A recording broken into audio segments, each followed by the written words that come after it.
Sholat itu tidak dengan pikiran, tapi sholat itu dengan kolbu. Maka ketika kita sholat, kita mulai dengan wajah tu Allah atau Allahumma ba'id baini.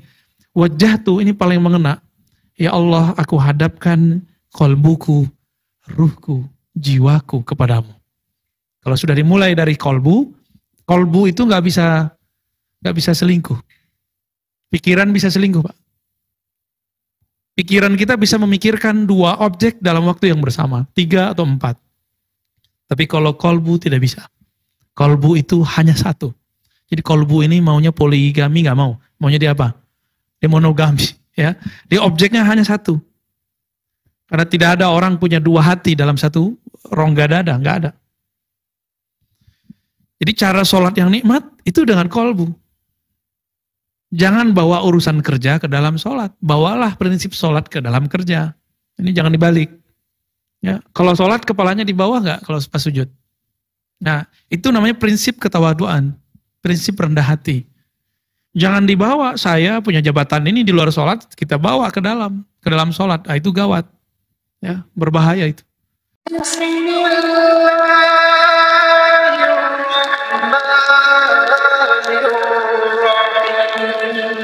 Assalamualaikum warahmatullahi wabarakatuh. Alhamdulillah rabbil alamin. Hamdal hamidin, hamdal mustaghfirin.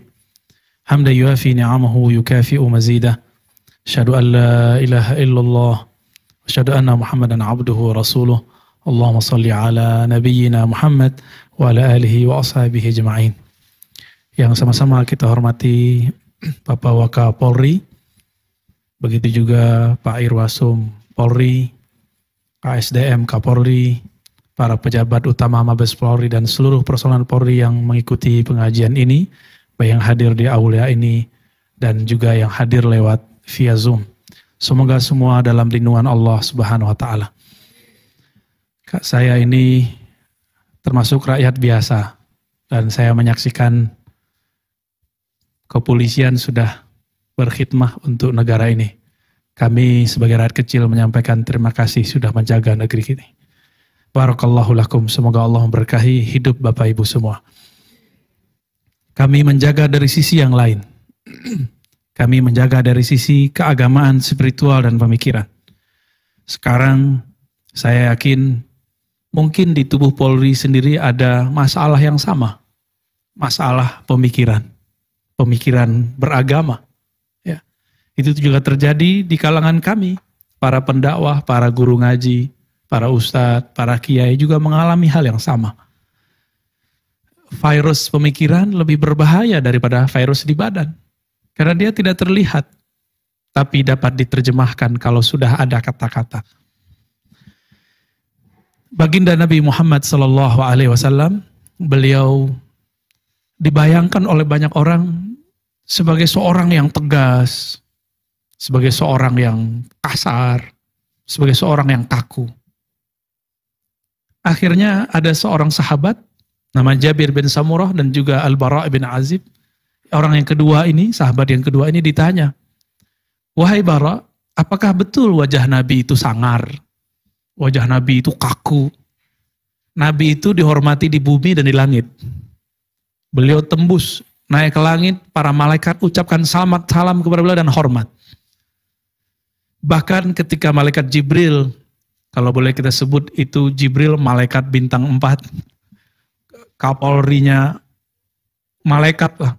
Itu hormat kepada Nabi Muhammad SAW dan tidak diizinkan menembus kepada arsy Allah, hanya berhenti di Sidratul Muntaha. Jadi alam tertinggi di atas langit namanya Sidratul Muntaha, di atas itu ada lagi namanya arsy, singgasana pencipta alam semesta. Tapi ketika Nabi Muhammad SAW turun, beliau tetap menjadi seorang ayah bagi anaknya, menjadi guru ngaji bagi sahabat-sahabatnya. Lain halnya ketika beliau sedang berperang, maka Sayyidatuna Aisyah dan Anas bin Malik mengatakan, "Kana Nabiyyu sallallahu alaihi wasallam la yadribu ahadan."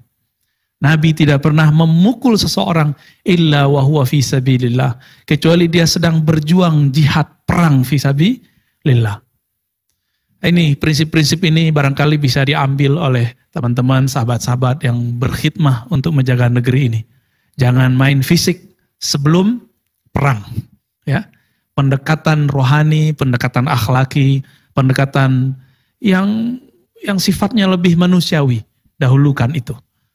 Seperti Rasulullah SAW, yang mana beliau rahmatan lil alamin, beliau sayyidul alamin. Jadi ketika Ibunda Aminah hamil, itu perlu didatangi oleh malaikat Jibril. Apa kata malaikat Jibril? Wahai Aminah, yang kamu kandung itu adalah penghulu pemimpin alam semesta. Bukan hanya pemimpin satu institusi, tapi alam semesta. Makanya Nabi bisa ngobrol dengan hewan. Ada Bapak yang bisa ngobrol dengan hewan, Pak? Bisa ngobrol dengan pohon. Ada Pak cara ilmunya. Cuma nggak mungkin saya kasih ke Pak Kapolri ya. Pak Kapolri, Pak semua nggak mungkin. Karena tugasnya beda. Tugasnya untuk hal yang berbeda. Cukuplah itu bagian para aulia-aulia Allah Subhanahu wa ta'ala. Untuk apa ilmu itu nanti? Nabi tunjukkan dulu untuk nanti. Karena di akhir zaman, mungkin nanti akan ada satu masa kita nggak bisa lagi pakai mic, nggak bisa pakai Zoom, kehabisan energi di alam semesta, kita kembali manual. Tapi kapan itu terjadi? Wallahu a'lam. Maka kita nggak bisa nelfon, nggak bisa nge-zoom, nggak bisa video call. Terus kita menghubungin orang pakai apa? Dulu Sayyidina Umar, ketika beliau sedang khutbah, tiba-tiba beliau berhenti. Beliau memandang ke arah yang sangat jauh. Lalu beliau mengatakan, wahai Panglima Sariyah, naiklah ke atas bukit. Naiklah ke atas gunung. Ternyata beliau bulan lalu mengirim Panglima namanya Sariyah, dikirim ke wilayah utara. Jarak antara Sayyidina Umar dengan Sariyah sekitar 2 atau 3 bulan perjalanan onta. Tapi beliau bisa berkomunikasi, bertelepati. Dan beliau berkalam di sini, didengarkan oleh para sahabat. Tapi suaranya terdengar sampai ke tempat Sariyah, wilayah Syam, wilayah Suriah atau Irak sekarang. Itu terjadi di masa Sayyidina Umar. Sayyidina Umar waktu itu adalah Amirul Mukminin, presidennya umat Islam saat itu. Itu juga sama kayak handphone, Pak. Jadi itu smart kolbu namanya, ya. Smart kolbu. Kalau ada smartphone, bisa nelpon, bisa video call. Ini kolbunya Sayyidina Umar itu sangat smart. Beliau bisa komunikasi tanpa alat komunikasi yang ada sama kita sekarang. Sebenarnya itu sudah ada pada Bapak Ibu ketika berfirasat kepada anak. Anak kita kenapa-kenapa, pernah punya firasat, Bapak Ibu? Pernah ya? Firasat itu adalah telepati atau komunikasi dari smart kolbu yang tidak dilatih. Cuma karena ada hubungan spesial antara kita dan pasangan, kita dan anak, maka dia bisa terkoneksi. Jadi bagaimana cara menghubungkan ini? Ada caranya, itulah rahmatan lil alamin. Itu adalah passwordnya. Mencintai, menyayangi alam semesta. Jadi Nabi itu, Umar itu sayang kepada semua yang ada di alam semesta, maka beliau itu bisa berkomunikasi dengan alam, bisa berkomunikasi dengan siapa saja. Bapak, Ibu, saudara, sahabat dimakan Allah, itu pengantar dari kajian saya tentang Maulidur Rasul Sallallahu Alaihi Wasallam. Saya ingin berbicara tentang satu kisah yang ada di hadis pertama Sahih Muslim. Jadi ada satu kitab hadis namanya Sahih Muslim. Di hadis pertamanya, nanti kita bisa memahami kenapa ada di tengah umat Islam orang yang sedikit agak saklek. Agama amanah apa saja, itu bisa ini dijadikan sebagai prototipe sebenarnya. Di situ terjadi dialog antara Sayyidina Jibril dan Sayyidina Muhammad Sallallahu Alaihi Wasallam. Kenapa ada orang yang terlalu spiritualis? Kenapa ada orang yang agak mungkin kelewat toleran? Sampai kemudian melanggar prinsip-prinsip beragama juga ada. Itu karena ada 3 prinsip yang akan kita lihat ini. Ya. Satu kali Sayyidina Jibril datang kepada Nabi nyamar. Jadi seseorang laki-laki. Mirip dengan Nabi Yusuf. Atau di masa beliau disebut dengan Dihya. Lalu tiba-tiba masuk. Sayyidina Umar kolbunya paling tajam. Beliau mengatakan, ini orang kami tidak kenal. Ini orang bajunya tidak terkena debu. Ini orang kok bajunya sangat rapi. Umar itu sama kayak orang dukcapil, ngerti KTP orang. Jadi ngelihat muka orang, tahu, oh ini orang si Anu, orang sini, kabilah ini, suku ini. Tapi dilihat-lihat oleh Sayyidina Umar, ini tidak mirip siapa saja, kecuali Dihya, tapi Dihya bukan dia. Tiba-tiba masuk dan duduk di depan baginda Rasulullah SAW. Ketika duduk, beliau meletakkan tangannya di atas pahanya, lalu menyapa Nabi Muhammad. Ya Muhammad, wahai Muhammad, tambah curiga. Ya, masa kok bukan panggil ya Rasulullah? Kalau ya Rasulullah pasti orang Madinah. Tapi kalau ya Muhammad, bisa jadi bukan makhluk dari sini, tapi makhluk dari langit. Inilah keberkahan bagi sahabat-sahabat Nabi, mereka kedatangan Sayyidina Jibril dalam rupa manusia. Jadi jangan-jangan Bapak lagi tugas Pak, itu yang bantu tuh malaikat. Siapa tahu. Tapi dia pakai baju biasa, jangan-jangan dia pakai baju seragam juga ya. Siapa tahu. Karena itu akan berlaku setiap hari, setiap saat. Malaikat itu bisa dipanggil. Kayak Bapak ini dipanggil oleh teman dengan nama kecil, pasti ngelirik. Bapak pasti punya nama kecil ya. Kalau ada orang manggil nama kita dengan nama itu, kita langsung balik badan. Wah ini kayaknya orang kampung saya nih. Ya, pasti orang yang pernah dekat dengan saya ini. Tapi kalau dipanggil dengan nama jabatan, wah kita agak tegap dikit Pak. Tapi kalau nama kecil, kita langsung mengecil. Nabi Muhammad dan para sahabat, beberapa mereka diberikan pengetahuan mengenai ini. Tiba-tiba beliau mengatakan, ya Muhammad akhbirni anil Islam. Jadi ada 4 pertanyaan yang kita ringkas menjadi 3. Saya menyebutnya sebagai trilogi keislaman, trilogi beragama. Kalau ini sesuai beres, seseorang akan menjadi muslim rahmatan lil alamin. Jika tidak, dia akan nyerempet dikit jadi ekstrim, nyerempet dikit jadi liberal gitu ya. Jadi kenapa ada orang-orang begitu di kalangan umat Islam? Karena 3 hal ini tidak dikuasai dengan baik. Pertanyaan pertama Sayyidina Jibril adalah, akhbirni anil Islam. Ceritakan kepadaku, jelaskan kepadaku apa itu al-Islam. Al-Islam dijawabnya dengan rukun Islam. Rukun Islam ada berapa Pak? Ada 5 ya, ada 5. Persis dijawab dengan rukun Islam. Cuma perbedaannya di susunan setelah sholat, puasa, gitu di hadisnya. Kalau di hadisnya, sholat, zakat ya. Sedangkan yang kita hafal, sholat, zakat. Puasa dulu ya. Nah, seharusnya itu dibalik. Tapi tidak masalah. Lalu, Sayyidina Jibril mengatakan, shadaqta, kamu benar. Apa kata Umar? Ajibna lahu yas'aluhu wa yusaddiqu. Kami heran kok dia nanya tapi mengiyakan. Berarti orang ini bukan lagi belajar, tapi sedang ada misi mengajar. Apakah dia ngajar Nabi? Tidak mungkin. Mungkin dia mengajar orang yang hadir bersama Nabi Sallallahu Alaihi Wasallam. Setelah itu dia bertanya lagi, apa itu iman? Dijawab dengan rukun iman. Sudah hafal semua pasti ya. Yang paling berat itu bukan rukun yang mana, rukun yang terakhir.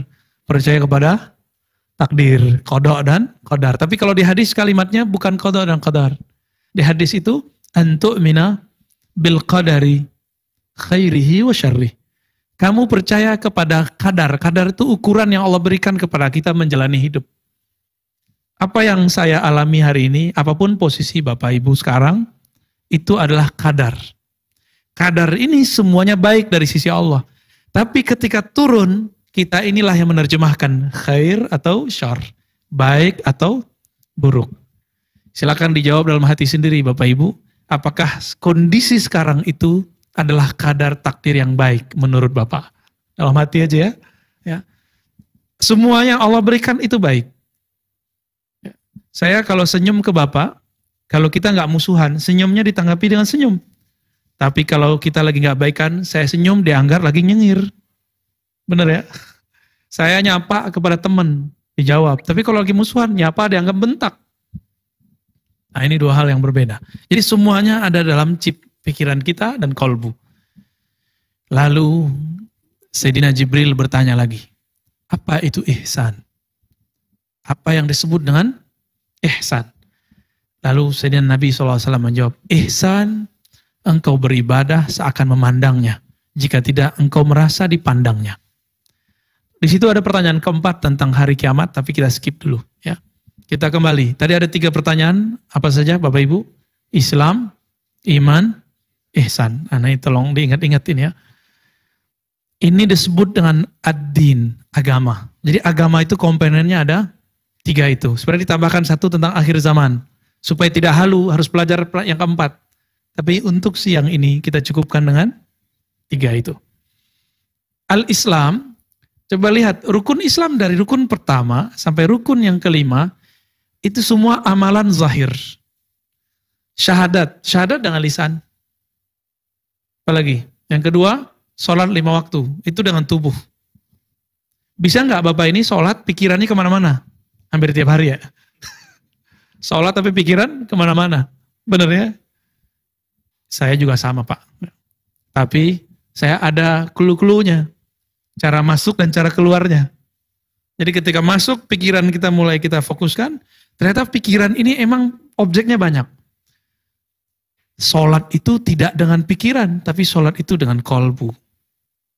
Maka ketika kita sholat, kita mulai dengan wajah tu Allah atau Allahumma ba'id baini. Wajah tu ini paling mengena. Ya Allah, aku hadapkan kolbuku, ruhku, jiwaku kepadamu. Kalau sudah dimulai dari kolbu itu nggak bisa selingkuh. Pikiran bisa selingkuh, Pak. Pikiran kita bisa memikirkan 2 objek dalam waktu yang bersama, 3 atau 4. Tapi kalau kolbu tidak bisa. Kolbu itu hanya satu. Jadi kolbu ini maunya poligami nggak mau. Maunya dia apa? Dia monogami. Ya, dia objeknya hanya satu. Karena tidak ada orang punya 2 hati dalam satu rongga dada, nggak ada. Jadi cara sholat yang nikmat itu dengan kolbu. Jangan bawa urusan kerja ke dalam sholat. Bawalah prinsip sholat ke dalam kerja. Ini jangan dibalik. Ya, kalau sholat kepalanya di bawah nggak kalau pas sujud. Nah, itu namanya prinsip ketawaduan, prinsip rendah hati. Jangan dibawa, saya punya jabatan ini di luar sholat, kita bawa ke dalam sholat. Nah, itu gawat. Ya, berbahaya itu. Tapi dalam rukun Islam, itu cuma zahir. Kamu sholat 5 waktu, selesai. Nggak diurus kolbu. Nomor 3, zakat. Zakat juga materi. Lalu, apa lagi? Puasa. Puasa juga fisik. Yang terakhir haji. Haji fisik atau kolbu? Secara fisik ya. Maka apabila kita lihat ini, Al-Islam melahirkan ilmu namanya hukum zahir. Orang kalau belajar Al-Islam, nanti akan obrolannya 4 kosakata aja. Sah, batal, atau boleh, tidak boleh. Itu artinya. Yang kedua, tadi udah 2 itu ya, berarti 3 dan 4. Sunnah, bid'ah. Jadi kalau Bapak Ibu ini dominan belajar Al-Islam zahir, ntar ngomongnya sunnah, bid'ah. Sunnah, bid'ah. Boleh, nggak boleh. Di antara kita pasti ada yang sedang di tahapan belajar Al-Islam. Sehingga kalau berbicara tentang agama, kayaknya nyerang orang terus. Oh ini nggak boleh, ini boleh. Wah Ustadz tuh ngomongnya nggak benar tuh. Ya. Wah teman kita di masjid tuh salah itu. Nah, berarti dia lagi asik di bagian Al-Islam. Bayangkan saja ini lingkaran bagi 3. Sepertiga Al-Islam, sepertiga Al-Iman, sepertiga Al-Islam. Udah kebayang? Oke, ini sepertiga yang ketiga. Sepertiga yang pertama. Sepertiga yang pertama ini berbicara tentang hukum zahir. Nah, kosakatanya tadi apa? Sah, batal. Boleh, tidak boleh, atau sunnah, bid'ah. Sudah ketemu punya teman begitu nggak? Atau punya tim begitu? Oh, berarti tolong dimaklumi, dia sedang dalam tahapan belajar Al-Islam. Ya. Tidak ada di Quran dan Sunnah. Nah, itu kosakatanya tuh. Kalau lagi asik belajar Al-Islam. Enggak ada masa Rasulullah. Nabi tidak melakukan itu. Tidak ada di masa Nabi. Kosakata ini baru sepertiga dia belajar Islam dan baru kulitnya. Karena Al-Islam ini nanti melahirkan ilmu namanya fiqih dan usul fiqih. Ya, bersama kita ada Buya Zul Asfi yang nemenin saya di Ribat ya. Ini beliau pakar fikih usul fikih masih muda. Ya, tapi saya lebih muda dari dia. Lebih muda sebulan. Tuh Buya, ini pakar usul fikih. Orang ketika belajar Al-Islam tidak jalur ilmu fikih dan usul fikih, tapi langsung baca kitab hadis, kitab sunnah, wah ini agak berbahaya. Jadi kalau belajar nanti, mohon nanti kalau memang ada semacam pendidikan keruhanian bagi anggota, kurikulumnya pakai 3 tadi, Islam, iman, ihsan. Untuk bab al-Islam, boleh ngaji sunnah, ngaji fikih, tapi lewat jalur apa?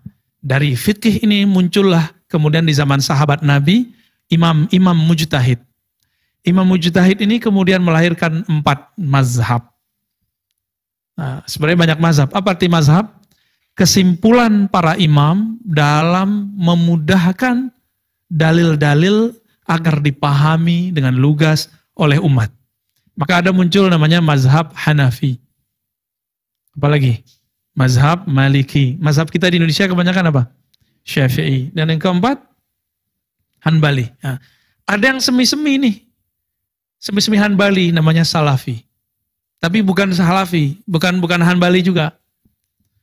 Cuma sayang, kelompok Salafi ini membatalkan 4 mazhab ini. Ini yang masalah sebenarnya. Itulah sebabnya kenapa kalau ada di antara anggota kita, teman-teman kita, kawan kita, tetangga kita, sedang belajar al-Islam dengan jalur mazhab, itu beda hasilnya kalau belajar al-Islam dengan jalur tidak bermazhab. Apalagi anti mazhab.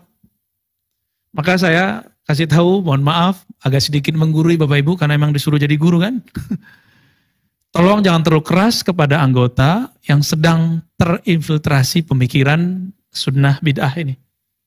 Dia butuh bimbingan lanjutan. Ya, jangan terlalu kasar, mereka sedang lagi cinta-cintanya sunnah, tapi dengan jalur, bukan jalur ulama besar. Mereka mau jalan pintas. Apa kata ustadz-ustadznya? Tidak usah ikut imam, tidak usah ikut mazhab, langsung saja pada Al-Quran dan sunnah. Ungkapan begini seakan-akan benar, ya. Seakan-akan benar gak? Ngapain ikut imam? Kan imam bukan nabi. Seakan-akan ini benar. Ngapain buku pakai fikih? Fikih-fikih nggak perlu, langsung aja ke hadis. Gimana cara jawabnya nih Pak? Al-Quran itu sampai kepada kita lewat imam. Kalau nggak boleh ikut imam, kita harus buang Quran kita yang ada. Bapak Ibu, tadi yang dibaca oleh tim kita, siapa tadi yang baca Quran? Afwan, wah namanya bagus sekali. Ini suka memaafkan ini. Itu Bang Afwan baca Quran, itu riwayat Imam Asim, yang kemudian dia punya murid namanya Hafaz. Ya, kemarin saya bertemu seorang kiai di Jawa Tengah. Ini baru balik nih Pak. Ya, malam tadi kita baru nyampe. Saya mengambil ijazah kepada ulama yang punya silsilah keilmuan tadi. Ijazah itu izin membaca Quran, izin mengamalkan ilmu, menyampaikan ilmu dengan jalur otoritas seorang syekh. Baru nyambung, ternyata dia nomor keberapa gitu di bawah Nabi Shallallahu Alaihi Wasallam. Ada otoritasnya. Saya juga ngambil ijazah zikir, ijazah baca kitab, ijazah kitab hadis. Ada semacam prosesi pemberian ijazahnya. Hak otoritasnya itu ada. Al-Quran yang kita baca sekarang, kalau tidak ada imam, tidak sampai kepada kita. Jadi yang kita baca itu Al-Quran qiraat Imam Asim. Kalau ada orang mengatakan, gak usah ikut imam, berarti pinggirkan dulu Al-Quran. Oke. Sekarang yang kedua, gak usah ikut mazhab fikih, langsung saja ke hadis, sunnah. Yang nulis kitab sunnah imam bukan? Siapa nama imamnya Pak? Sering dengar HR Bukhari, hadis riwayat Imam Bukhari. Berarti itu imam bukan? Duluan mana Imam Bukhari dengan 4 mazhab tadi? Duluan 4 mazhab. Ternyata Imam Bukhari bisa nulis seperti itu karena berguru kepada imam mazhab dan murid-muridnya. Imam Bukhari itu lahir sekitar tahun 154 Hijriah. Sekarang 1443 Hijriah. Gak usah dihafal Pak ya, diingat-ingat aja. Beliau pernah berguru kepada murid Imam Syafi'i, namanya Imam Ahmad bin Hambal atau Hanbali. Kalau Hambali di Indonesia ngebom ya. Ya, emang namanya Hambali. Hambali apa namanya? Tapi udah tobat ya? Udah. Alhamdulillah. Selamat ya. Kembali ke jalan Allah Subhanahu wa ta'ala. Kalau emang udah tobat. Ada lagi imam-imam yang lain. Imam Bukhari, penulis kitab sunnah Sahih Bukhari, itu berguru kepada imam mazhab. Imam Ahmad bin Hambal. Dia berguru juga kepada murid Imam Bukhari, yang Imam Syafi'i yang lain namanya Imam Al-Humaidi. Jadi beliau ini orang Uzbek, bukan orang Arab asli. Merantau, pergi ke Mekah, pergi ke Madinah, pergi ke Baghdad. Sampai di Mekah, beliau berguru kepada murid Imam Syafi'i namanya Al-Humaidi, seniornya Imam Ahmad. Ahmad bin Hambal tadi. Jadi kalau ada orang mengatakan, gak usah ikut mazhab, langsung saja ikut Al-Quran dan Sunnah. Loh, Sunnah yang mana? Yang langsung ke Nabi. Pasti lewat Imam. Imam Bukhari tadi tahun berapa lahirnya? 194. Berarti jarak beliau dengan Nabi wafat tahun 11 Hijriah. Berapa tahun? Hitung aja ya. Lumayan itu. Tidak mungkin seorang Imam Bukhari langsung mengambil kepada Nabi. Kalau ya berarti hadisnya palsu. Karena beliau nggak bertemu Nabi. Kayak kita nih ketemu nggak dengan Soekarno? Enggak. Lalu kalau ada orang bilang, saya ketemu Soekarno, bohong nggak dia? Berita orang bohong disebut berita palsu, bahasa ilmu hadisnya hadis maudhu, hadis palsu. Ilmu hadis juga begitu sama. Ya. Maka jika ada di antara kita yang sudah terkena ya kata-kata seperti ini, saya mengimbau kembali, ayo kembali kepada jalan keilmuan Ahlus Sunnah yang benar, yang tepat. Ya. Kita boleh merasa benar, tapi tidak boleh merasa paling benar. Ya. Kalau nggak benar, ngapain kita beragama? Kalau nggak benar, ngapain Bapak Ibu kemudian menerapkan peraturan-peraturan yang sudah ada? Dan yang kedua, al-iman. Al-iman ini isinya semua percaya dari pertama sampai nomor 6. Benar nggak? Ya. Percaya ini, kosakata yang muncul dari situ adalah tidak dan iya. Tidak percaya, percaya. Apalagi benar, salah. Sesat, tidak sesat. Waktu beberapa tahun lalu sering nggak dengar ada ustadz ngomong sesat, ya, kafir, ya. Berarti ustadznya sedang dominan dalam pikiran dia bab tauhid, bab akidah. Karena al-iman ini melahirkan ilmu namanya ilmu akidah. Ilmu akidah ini ada pakemnya. Kalau dia tidak mengikuti pakemnya, maka dia akan menjadi orang yang suka mengkritik. Tidak respect kepada orang, sering menyalahkan. Punya teman gak sering ngomong, itu salah tuh. Gak bener tuh. Kalau tadi sunnah, bid'ah. Sah, tidak sah.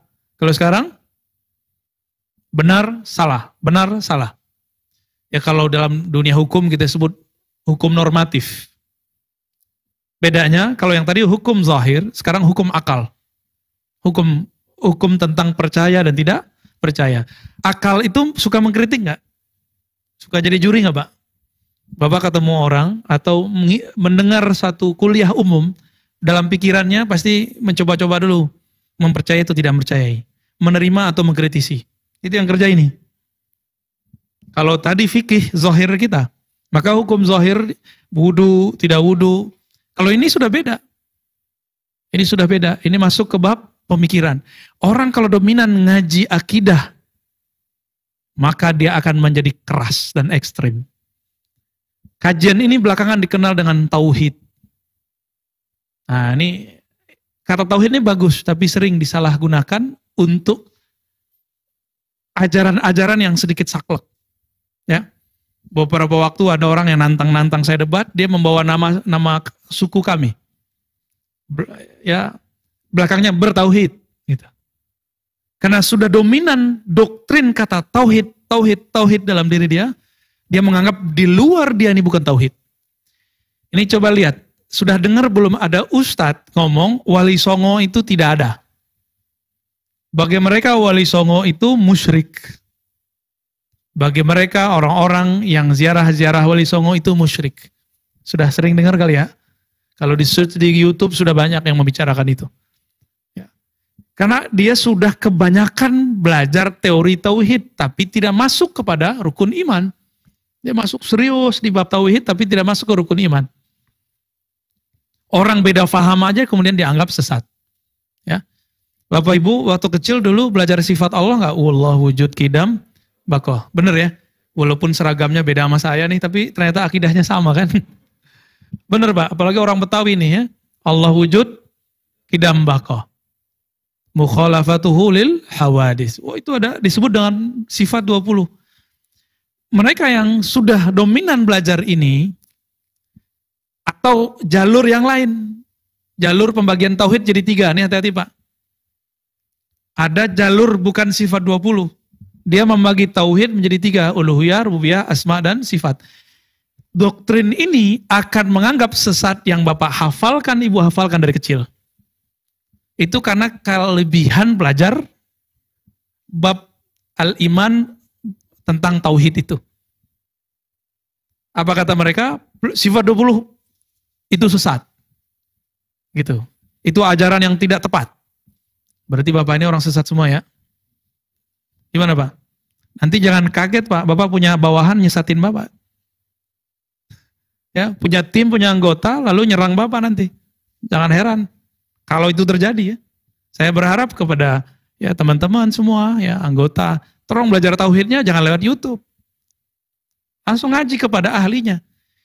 Di negeri ini yang mendirikan negeri ini, dulu ada anak dari pendiri Nahdlatul Ulama siapa? Kiai Wahid Hashim. Ya. Itu Kiai. Ada Muhammad Hatta. Muhammad Hatta, orang kampung saya. Itu juga sama, belajar sifat 20. Sebut semuanya, selain satu yang non-muslim itu. Ya. Semua belajar hal yang sama. Pendiri negeri ini, akidahnya disebut dengan akidah ahlus. Tapi kalau nama imamnya disebut Imam Asy'ari. Namanya apa? Ini harus mulai kenal Pak, karena ke depan perdebatannya sudah ke sana. Dan ini di antara bapak-bapak ada yang fokus di bidang pemikiran kan? Di bidang mungkin terorisme, ekstremisme. Ini bagian di sini. Karena pengalaman kita, orang tidak ada ekstrim beragama kecuali jalurnya lewat jalur ini. Bapak tahu ISIS? Ya, ISIS itu sudah menyatakan dalam 20 nomenklatur kaedah-kaedah mereka. Mereka menghalalkan darah semua polisi dan tentara di negara manapun. Ya, tahun 2011, 12, 13 saya meneliti mereka. Waktu itu saya masih kuliah. Jadi Bapak ini target mereka Pak. Jadi jangan heran nanti kalau ada masjid di Kapolda mana, di markas mana, itu dibom sama mereka. Masjid loh Pak dibom. Kenapa? Karena mereka menganggap Bapak ini bukanlah seorang yang bertauhid. Apalagi buat maulid. Buat maulid bagi mereka dianggap sama dengan, mohon maaf, saya sebut agama Nasrani. Natalan. Coba, Bapak dari tadi kita ada nyanyi-nyanyi seperti teman-teman Nasrani gak? Gak ada kan? Ada yang meyakini Nabi Muhammad sebagai anak Tuhan? Enggak, gak ada. Gak ada kita. Berarti beda dong Natalan kita dengan, kalau ini dianggap Natalan ya. Jadi mereka dengan jalur tadi tanpa mazhab, dan yang kedua, trilogi Tauhid Uluhiyah Rububiyah Asma wa Sifat akan menyerang bagian ini. Padahal pendiri negeri kita dulu mereka membolehkan buat maulid, mengajarkan sifat 20, ya. ISIS yang tadi saya cerita, teologi mereka apa? Uluhiyah, Rububiyah, Asma wa Sifat, 3 tauhid, Pak. Ini tolong diingat-ingat oleh teman-teman polisi yang bersentuhan langsung dengan kelompok ekstrim. Ya. Pasti akidahnya 3 itu. Uluhiyah, coba diulang, Pak. Uluhiyah, Rububiyah, Asma wa Sifat. Tapi kalau sudah pegang alat militer, mereka sudah mulai memberontak, ngebom, itu yang ketiga diganti. Uluhiyah, Rububiyah, yang ketiga Mulkiyah atau Hukmiyah. Tauhid uluhiyah, tauhid menyembah hanya Allah, sama kayak kita. Rububiyah meyakini hanya Allah pencipta, miriplah dengan kita. Tapi yang ketiga ini yang beda. Apa? Tauhid Asma wa Sifat. Nah, nyalahin sifat 20. Kalau itu masih paling debat-debat di grup aja paling ya. Tapi kalau sudah diganti dengan Hukmiyah dan Mulkiyah, dia positif sebagai teroris. Secara fikroh. Ini usulan saya ya. Jadi kalau mau merumuskan, seorang muslim terjebak ke sana, berarti dia sudah keluar dari keahlusunnahannya. Indikatornya lewat pemikiran tadi. Dia tauhidnya pakai tauhid yang mana Pak? Itu cara ceknya. Jadi indikatornya sih dia sudah merubah. Ada namanya tauhid mulkiyah. Hanya ada satu kekuasaan Allah. Lah alam semesta ini kan kekuasaan Allah. Ternyata maksud dia hanya ada satu pemerintahan. Hukumnya harus hukum Allah. Lah apa kita tidak berhukum dengan hukum Allah? Kita kan berhukum dengan hukum Allah juga.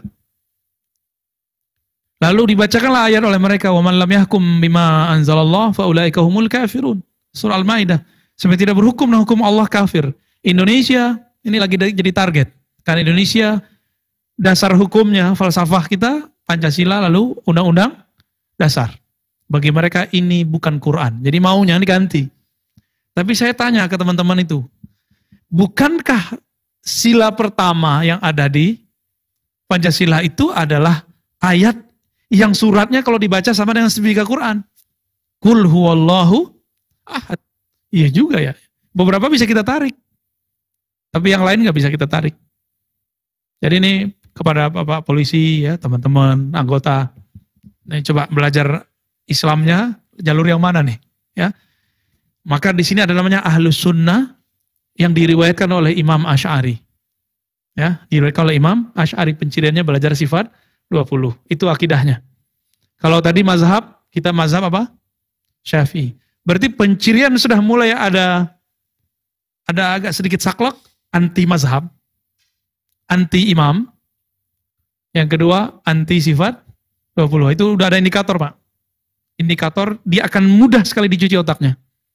Nah, saya berharap di anggota teman-teman polisi tidak ada yang terjebak di sana. Amin ya rabbal alamin. Dan yang terakhir ini yang paling penting. Al-ihsan. Apa arti al-ihsan? Tadi engkau beribadah seakan menyembahnya, seakan melihatnya. Jika tidak engkau merasa dilihatnya. Ada yang bisa lihat Allah? Enggak ada. Pakai kolbu pun enggak bisa. Kolbu hanya bisa menyebut dan mengingat nama. Berarti memandang Allah itu dengan apa? Dengan energi yang dulu Allah pernah tiupkan ke dalam diri kita. Namanya ruh. Jadi ruh beda dengan kolbu. Kolbu itu dia tunduk kepada ruh. Akal dia tunduk kepada kolbu. Tubuh tunduk kepada akal. Jadi begitu. Tubuh ini akal, kolbu, ruh. Gitu lanjutannya, Pak. Akal hanya bisa membuat analog tentang Allah. Kias, perumpamaan. Kolbu bisa menyebut namanya dan mengenali sifatnya. Ruh bisa memandang dan merasakannya. Ya, gak usah jauh-jauh, Bapak ini pernah jatuh cinta dan benci kepada orang, benar? Ya, mungkin di dalam ruangan ini ada yang sedang jatuh cinta, ada juga yang lagi sakit hati. Cinta itu bisa dilihat nggak? Nggak. Di kolbu bisa dicek nggak? Cuma bisa diingat. Tapi yang bisa merasakan dia namanya ruh. Ruh itu kalau saya sebut dengan energi ilahiyah yang Allah tiupkan ke dalam diri kita. Dan dia abadi. Jadi ruh itu sangat abadi. Baik. Ihsan. Nah, ini melahirkan ilmu kerohanian. Kalau tadi Islam lahir ilmu zahir, ilmu fisik. Iman melahirkan ilmu akal, ilmu tauhid. Yang terakhir melahirkan ilmu ruhani. Ini harus menjadi kisi-kisi kita belajar agama. Bapak ini jangan hanya belajar, Ibu, ya, jangan hanya belajar zahir Islam. Tapi juga pemikirannya. Dan bahkan masuk ke bab kerohaniannya. Nabi mengatakan, "Sallu kama ra'aitumuni usolli." Salatlah kamu sebagaimana kamu melihat aku salat. Ada hadis begitu? Oke. Nabi salat, Nabi nggak ngomong, salatlah kamu seperti aku salat. Ada nggak hadis begitu? Nggak kuat kita. Nabi salat, badannya di bumi, ruhnya sudah memandang sampai ke langit. Memandang ke surga, neraka. Tembus. Ada yang bisa sholat begitu? Nabi takbir, Pak, langsung ngelihat neraka. Ada yang bisa nggak sholat begitu? Nggak ada. Ya, apa kata beliau? Ketika aku berdiri di tempat sholatku ini, Allah perlihatkan kepadaku amal umatku. Allah perlihatkan kepadaku surga dan neraka. Jadi Bapak Ibu, kita ini duduk di sini sekarang, itu sudah dilihat oleh Rasulullah dulu. Kata beliau, "Uridat alayya a'malu ummati." Semua amal umatku sudah diperlihatkan kepadaku. Jadi kita duduk begini, sudah dilihat oleh Rasulullah. Cuma kan global, begitu. Semoga dengan menyebut nama beliau dan bersalawat kepada baginda Rasulullah SAW, kita berhak dapat syafaatnya. Amin ya rabbal alamin. Al-ihsan ini melahirkan ilmu kerohanian.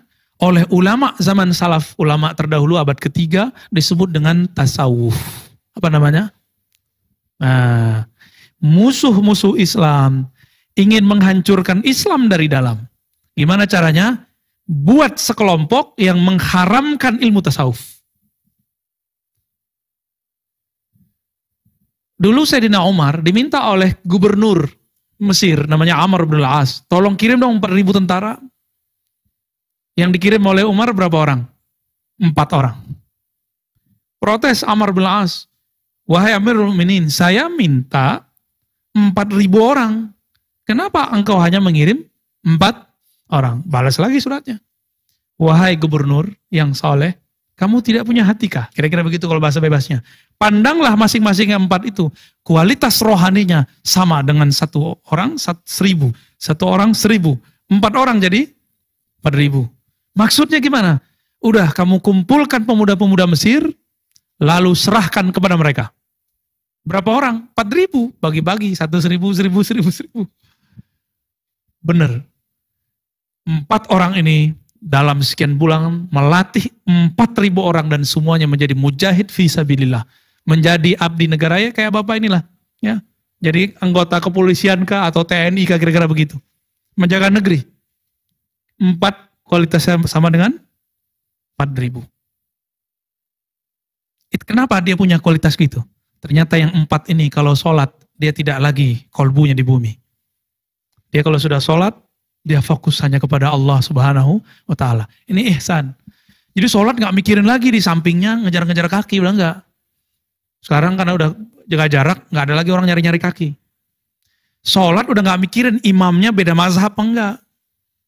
Sholat sudah gak memikirkan bahwa saya ini harus bacanya begini, enggak. Dia sudah fokus.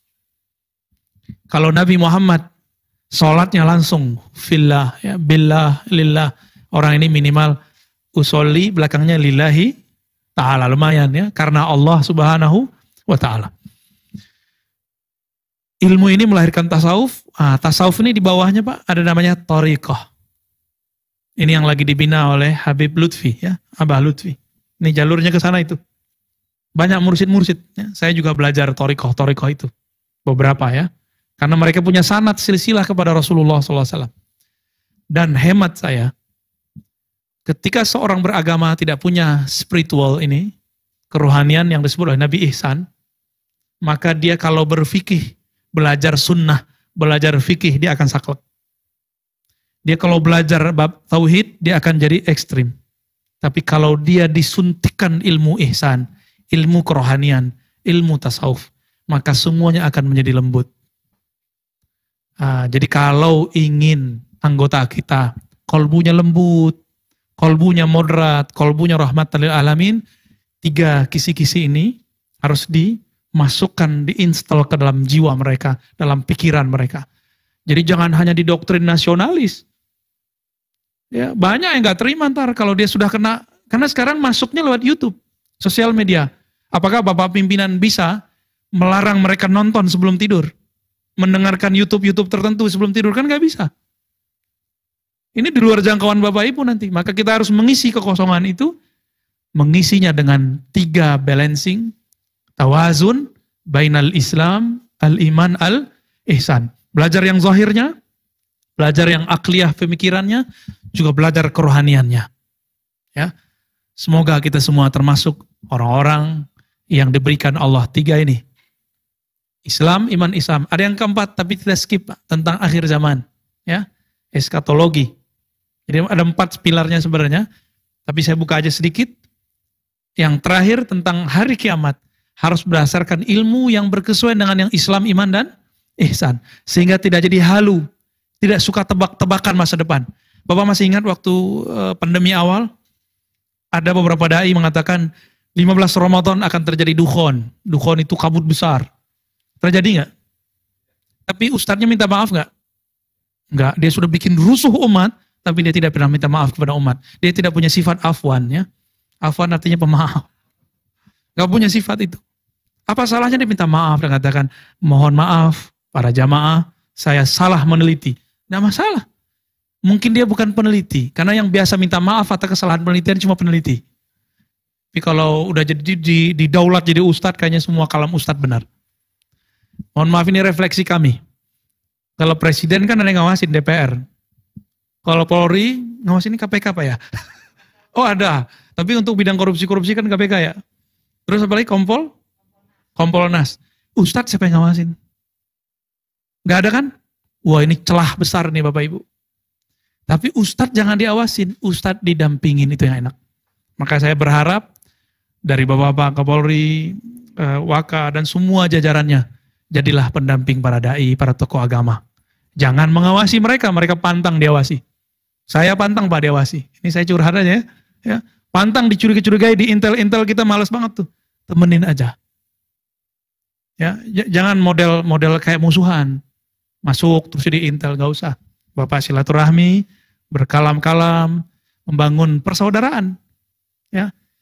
Anggap saja kita ini beberapa bintang-bintang di negeri. Ada bintang di bagian kemiliteran, sipil, ya, keamanan, seperti bapak-bapak ini. Ada yang di bidang keagamaan. Semuanya adalah bintang-bintang. Dan kalau mereka ini tidak bersaudara, Mesir itu Pak, kalau mereka tadi tidak saudara, Mesir sudah hancur. Seperti Libya, Irak, sudah hancur. Suriah sudah hancur? Sudah hancur. Mesir masih ada Al-Azhar. Al-Azhar ini diminta oleh Presiden As-Sisi untuk menghapus bab jihad. Ini salah nggak yang ngomong nih? Presiden minta ulama, nyetir ulama, salah nggak nih? Salah besar dia. Apa kata ulama Al-Azhar? Wahai Bapak Presiden yang kami hormati, kamu urus saja tugasmu. Di Al-Azhar bab jihad diajarkan sesuai pada tempatnya. Beda kalau di luar Al-Azhar.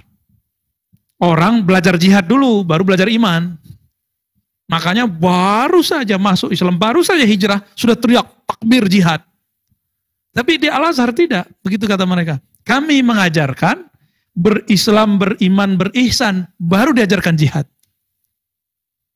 Jadi tidak usah masuk ke dapur-dapur kami, urus saja dapur Bapak. Mereka ini bintang Pak. Apa kata Syekhul Azhar? Kami ini tidak di bawah presiden, juga tidak di atas presiden. Kami setara. Begitu mereka menjaga marwah, karena ternyata di sejarah Al-Azhar, mereka dulu malah jadi atasannya para raja-raja. Jadi raja-raja itu hormat kalau ada ulama yang datang, ulama dari masyayikh Al-Azhar.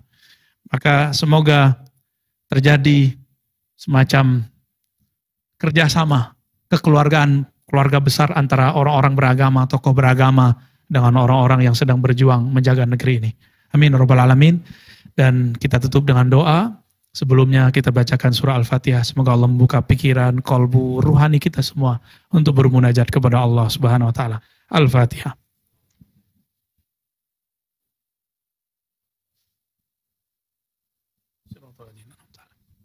Waladhdallin. Amin.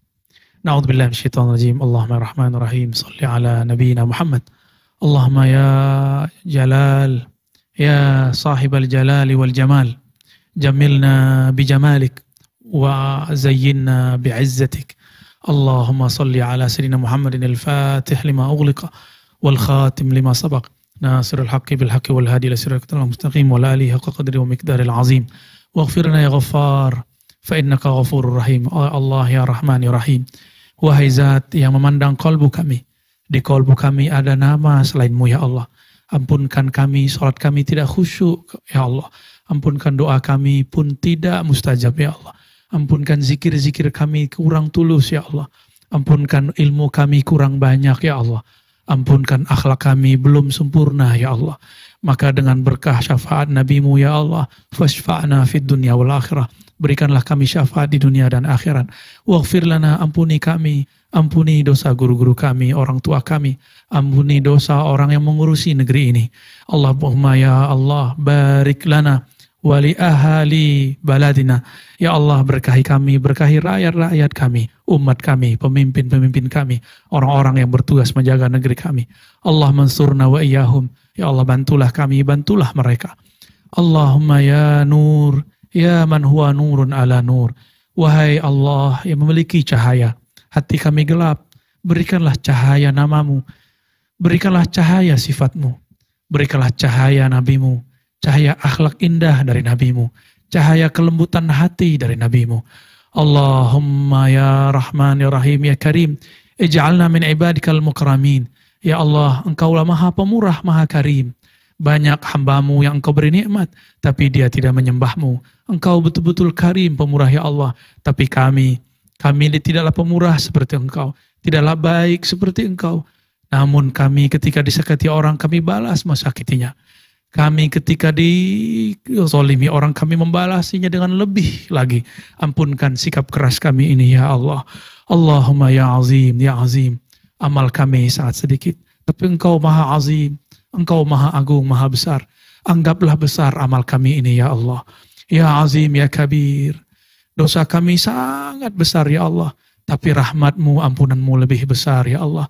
Maka ampunkanlah dosa-dosa kami, tutuplah aib-aib kami, tutuplah aib para pemimpin kami, tutuplah aib orang-orang yang mengabdi untuk negeri ini, tutuplah aib semua guru-guru kami, kiai-kiai kami, masyaikh-masyaikh kami, abuya-abuya kami, jamaah-jamaah kami ya Allah. Warzuqna ya Razzaq, dan berikan kami ya Allah rezeki yang halal, rezeki yang berkah. Berikan negeri ini keberkahan yang rata ya Allah, dari ujung sampai ke ujung, dari bawah sampai ke atas. Allahumma ya zahir ya batin, Engkau Maha mengenal ya Allah. Zahir kami terkadang beda dengan batin kami, namun Engkau Maha Pemaaf ya Allah. Ampunkanlah karena batin kami sering mengkhianati zahir kami ya Allah. Rabbana atina fid dunya hasanah wa fil akhirati hasanatan wa qina adzabannar. Ya Allah, berikan kami kebahagiaan di dunia dan di akhirat.